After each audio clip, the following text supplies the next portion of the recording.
and Mobutu declared 4 days of national mourning. Pratiquement investi le boulevard du Lumumba pour assister au passage.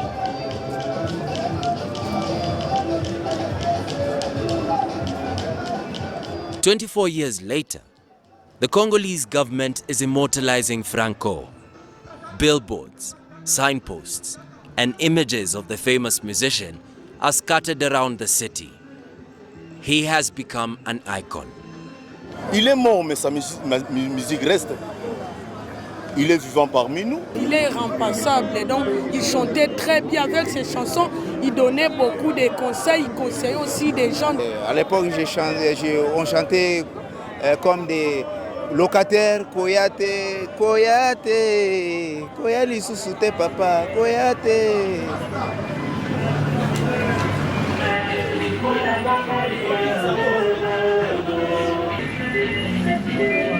Chaque jour, même pas dans notre édition, mais dans d'autres éditions, chaque jour, on doit vendre soit des cassettes, soit des CD de Franco.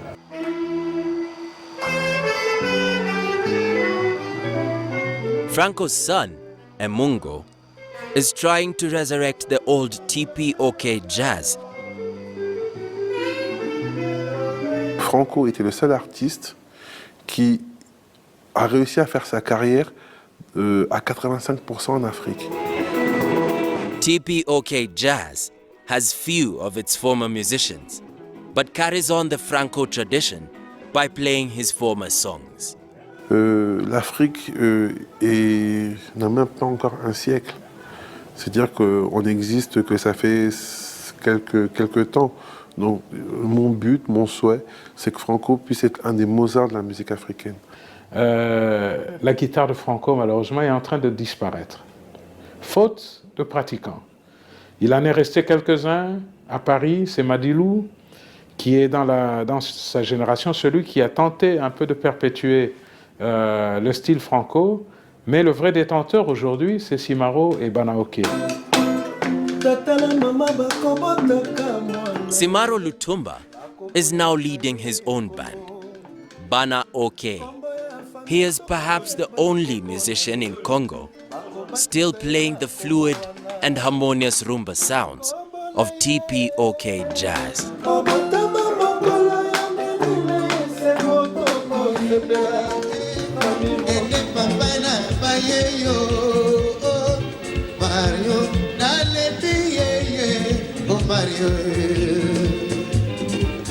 Bafamille ya Mario bakanisaka Mario apesaka nga mosolo nzokanga moto naleisaka nalatisaka nalalisaka ye. Vocation de tirer au maximum profit du caractère oral de la culture et de la civilisation bantou.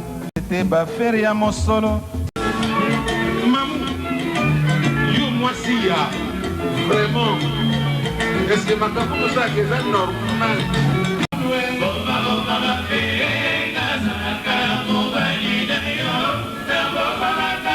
Luambo n'est pas seulement musicien, homme d'affaires, il est en même temps père et grand-père d'une très grande famille de 17 enfants.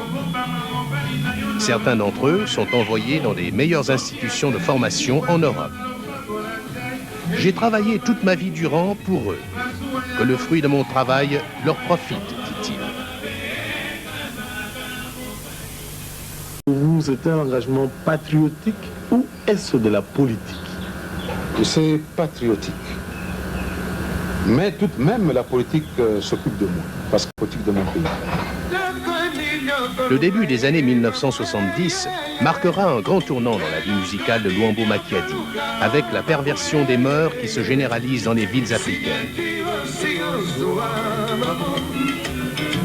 Très dur, et dans votre jeunesse très dur, même.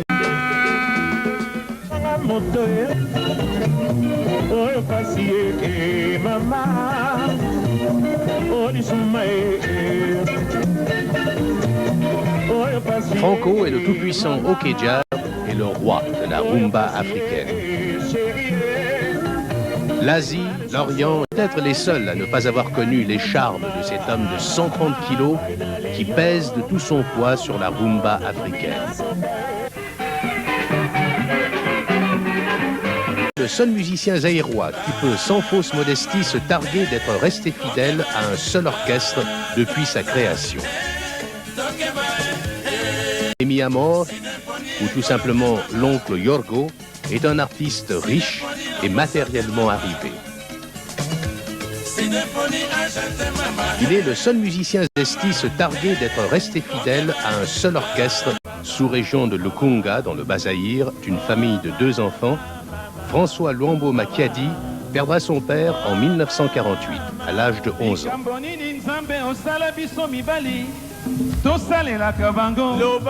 Suite à cette disparition, Mama Bonga, sa mère, sera désormais la seule à assurer la survie et l'éducation de ses enfants. Inscrit à l'école Saint-Georges de Kitambo, Luambo Makiadi ne répondra pas à l'attente de sa mère qui voulait faire de lui un intellectuel. Luambo n'avait pratiquement pas aimé l'école, qui pour lui était cérébrale à son goût, et située en dehors de ses centres d'intérêt.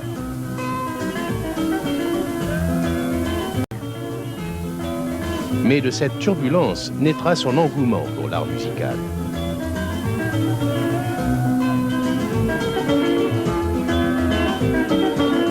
La méchanceté est le fouet que la société réserve aux marginaux de tout acabit.